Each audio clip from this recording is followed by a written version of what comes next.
So let's find out if Charlie Hunnam is worthy of being called King Arthur.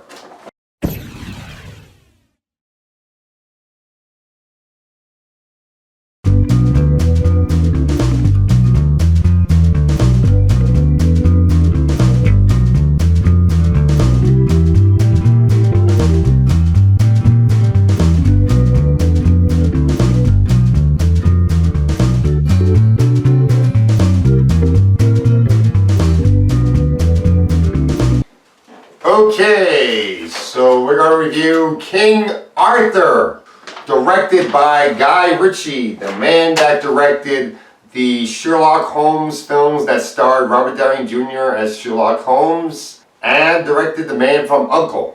Now, I like Guy Ritchie a lot, and I like Charlie Hunnam a lot, and he plays King Arthur in this movie. And I love movies about King Arthur. I like Excalibur. I like the two made-for-TV films about King Arthur, Merlin, which starred Sam Neill as Merlin, and The Mists of Avalon, which told the story of King Arthur from the point of view of the women in his life, Morgan Le Fay, Guinevere, and some other characters. So when I heard about this movie, what it was about, that it's a King Arthur origin story and they're trying to start a franchise from it, I thought, alright, I'll go see this film. Reviews for this are very mixed. Some like it, some hate it. I, unfortunately, am on the side that hates this movie, unfortunately. I didn't like this movie at all. And there are some good things about this movie, but overall, in my opinion, it's not a good film. Let's get into the plot of this film before I get into the positives and negatives of this movie. The plot is, we have Eric Bana's character, King Uther, Arthur's father, who loses the throne to his evil brother Vortigern, played by Jude Law. So Vortigern becomes king by force because he makes a pact with a dark mage named Mordred, who brings about these giant elephants, look like the elephants from Lord of the Rings. Yeah, we see that in this movie. With the help of Mordred, he takes the throne, he kills both Uther and King Arthur's mother, but little boy Arthur gets away and ends up being raised in a brothel. The sword Excalibur gets lost and eventually is found when Arthur is an adult. And eventually, of course, King Arthur, played by Charlie Hunnam, pulls the sword from the stone, and now he's got proof that he is worthy of the sword. He's got proof that he is Pendragon material, that he is King Arthur.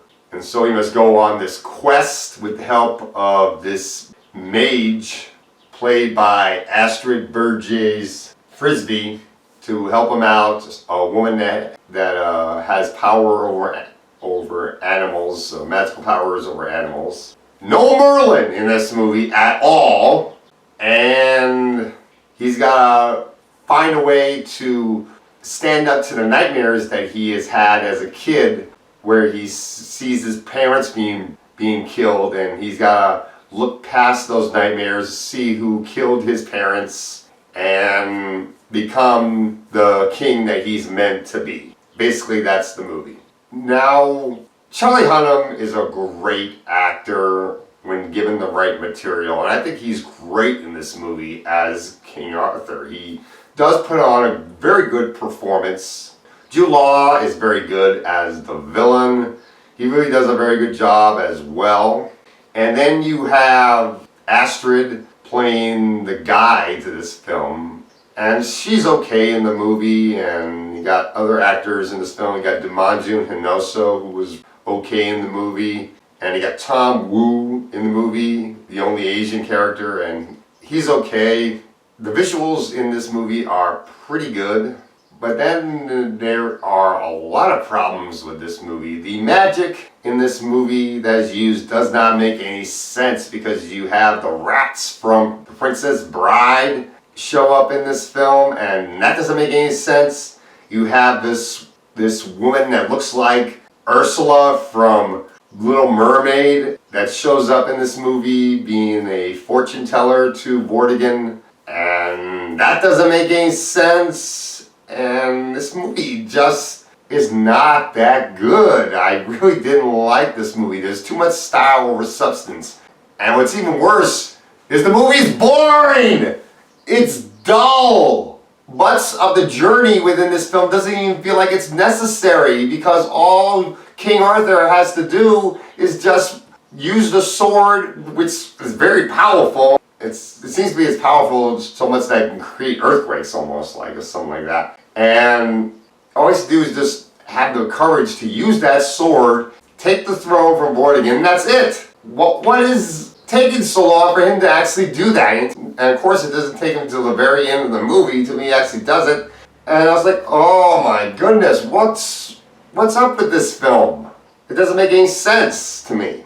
And I like King Arthur films, so for me to not like this movie is just a very big disappointment. I really wanted to like this movie, and it's just not that good of a movie. And the characters in this movie in relation to Arthur lore don't seem to be gotten right, because they mentioned the character of Mordred, but from what I know of Arthur lore, Mordred is supposed to be King Arthur's son from when he gets seduced by Morgan Le Fay, who is his half-sister.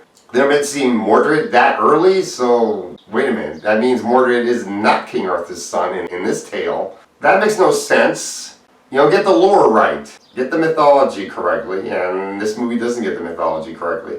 And then we got the one female character is not really given that much to do. And I don't even think the one female character is Guinevere. A lot of people are thinking that Astrid is Guinevere. I don't think it's Guinevere. Guinevere never had any magical abilities. Morgan Le Fay has magical abilities, so maybe it's Morgan Le Fay, and just by the way she is giving off a look almost makes me think that it's Morgan Le Fay because of what I know of that character. So I think it's Morgan Le Fay, not Guinevere.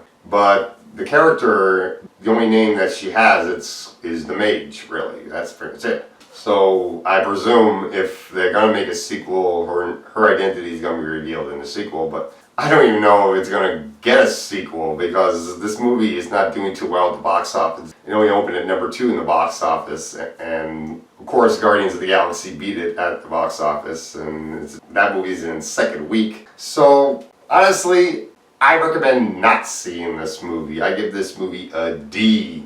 There are much better Arthur lore films out there, like Excalibur, First Knight, the made-for-TV film Merlin, Mist of Avalon. Those are much more compelling films and do the Arthur lore better than this film does. Hell, it's Sword of Stone, the animated Disney film. That film was great too, so go see that instead. But don't see this Guy Ritchie film. This film is not good at all, really. Despite the performances, the story itself just takes away from the movie.